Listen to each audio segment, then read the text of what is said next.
ಏನಂತೀರಾ ಸದಾನಂದ್ ಅವ್ರೆ? ಕಸ್ಟಡಿ ಕೇಳ್ತಿದ್ದಾರೆ? ದಯವಿಟ್ಟು ನನ್ನ ವಿನಂತಿ ಮೇಡಮ್, ಕಸ್ಟಡಿ ಕೊಡಬೇಡಿ.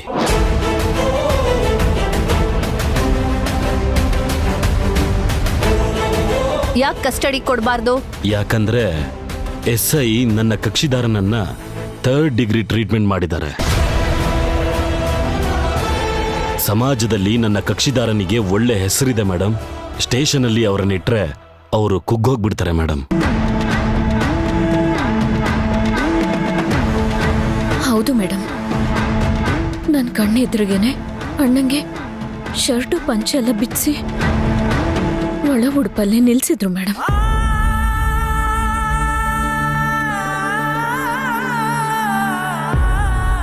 ಹೌದೇನ್ರಿ? ನಿಮ್ಗಳಿಗೆ ಎಷ್ಟು ಸಲ ಹೇಳ್ಬೇಕು, ಯಾಕ್ರಿ ಈ ತರ ಮಾಡ್ತೀರಿ? ಕಾನೂನ್ಗೆ ಕೆಟ್ಟ ಹೆಸರು ತರ್ತಿರಲ್ರಿ. ಅದು ಹಾಗಲ್ಲ ಮೇಡಮ್. ಒಂದು ಸಣ್ಣ ಅವಕಾಶ ಸಿಕ್ಕಿದ್ರು ನಿಮ್ ಟ್ರೀಟ್ಮೆಂಟ್ ಶುರು ಮಾಡ್ಬಿಡ್ತೀರಲ್ಲ.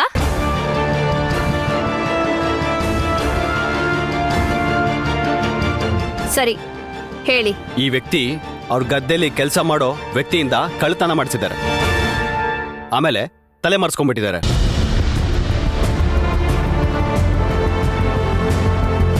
ಮಾಹಿತಿಗಳು ನಮಗೆ ಸಿಕ್ತು, ಅದಕ್ಕೆ ನಾವು ಹೋಗಿ ಅರೆಸ್ಟ್ ಮಾಡಿ ಕರ್ಕೊಂಡ್ ಬಂದ್ವಿ. ಅವ್ರ ಮೇಲೆ ತಪ್ಪೇ ಇಲ್ಲ ಅಂದ್ರೆ ಅವ್ರ ಯಾಕೆ ತಲೆ ಮರೆಸ್ಕೋಬೇಕಿತ್ತು?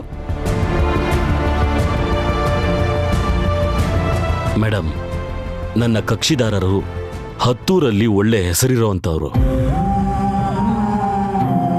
ಯಾವ ದೇವಸ್ಥಾನದ ವಿಗ್ರಹ ಕಳುವಾಗಿದೆ ಅಂತ ಆಪಾದನೆ ಹೊರಿಸಿದಾರೋ ಆ ದೇವಸ್ಥಾನದ ಧರ್ಮದರ್ಶಿಗಳು ಅವರು. ಆ ದೇವಸ್ಥಾನನ ಜೀರ್ಣೋದ್ಧಾರ ಮಾಡಿದ್ದೇ ಇವರು. ಅವ್ರ ಮನೆಯಲ್ಲೇ ಅವ್ರು ಕದೀತಾರ. ಬೇರೆ ಯಾರೋ ಕಳ್ತನ ಮಾಡಿ ಇವ್ರ ಮೇಲೆ ಅಪರಾಧ ಹೊರಿಸಿದ್ದಾರೆ. ದಯವಿಟ್ಟು ಇವ್ರಿಗೆ ಬೇಲ್ ಕೊಡ್ಬೇಕು ಅಂತ ಹೇಳಿ ಬೇಡ್ಕೋತೀನಿ. ಇಲ್ಲ, ಇವರು ಸುಳ್ಳು ಹೇಳ್ತಾ ಇದ್ದಾರೆ. ಮೇಡಮ್, ಕಾಕತಾಳೀಯವಾಗಿ ಇವರು ತಮ್ಮ ಟ್ರೀಟ್ಮೆಂಟ್ಗೋಸ್ಕರ ಕುಟುಂಬದ ಜೊತೆ ಬೆಂಗಳೂರಿಗೆ ಬಂದಿದ್ದಾರೆ. ಆಗ ಪೊಲೀಸ್ನವರು ಇವರನ್ನ ಅರೆಸ್ಟ್ ಮಾಡಿದ್ದಾರೆ. ನಡೆದಿರೋ ವಿಷಯ ಯಾವುದೂ ನನ್ನ ಕಕ್ಷಿದಾರನಿಗೆ ಗೊತ್ತಿಲ್ಲ. ಹಾಗಾಗಿ ಅವ್ರ ಮೇಲೆ ಅಪರಾಧ ಹೊರಿಸೋದು ತಪ್ಪಲ್ವಾ? ಪ್ರತಿಯೊಬ್ಬ ವ್ಯಕ್ತಿ ಅವ್ರ ಅಭಿಪ್ರಾಯ ಹೇಳೋದಕ್ಕೆ ಅವಕಾಶ ಕೊಡ್ಬೇಕು ಅಂತ ನಮ್ಮ ಸಂವಿಧಾನದಲ್ಲಿ ಇದೆಯಲ್ಲ ಇನ್ಸ್ಪೆಕ್ಟ್ರೆ. ನಿಮಗೆ ಅದ್ರ ಅರಿವಿದ್ಯಾ?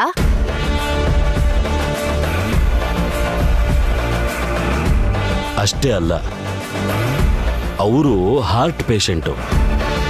ಅವರಿಗೆ ಓಪನ್ ಹಾರ್ಟ್ ಸರ್ಜರಿ ಆಗಿದೆ. ಸದ್ಯಕ್ಕೆ ಡಾಕ್ಟ್ರು ಅಬ್ಸರ್ವೇಷನ್ ಅಲ್ಲಿ ಇಟ್ಟಿದ್ದಾರೆ. ಅದಕ್ಕೆ ಸಂಬಂಧಪಟ್ಟ ದಾಖಲಾತಿಗಳು ಇದರಲ್ಲಿದೆ.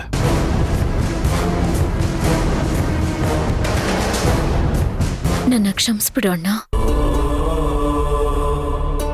ಎಲ್ಲಿಂದ ಎಲ್ಲಿ ತನಕ ನೋಡಿದ್ರು ನಾನೇ ತಪ್ಪಿತಸ್ಥೆ ಸ್ಥಾನದಲ್ಲಿರೋದು.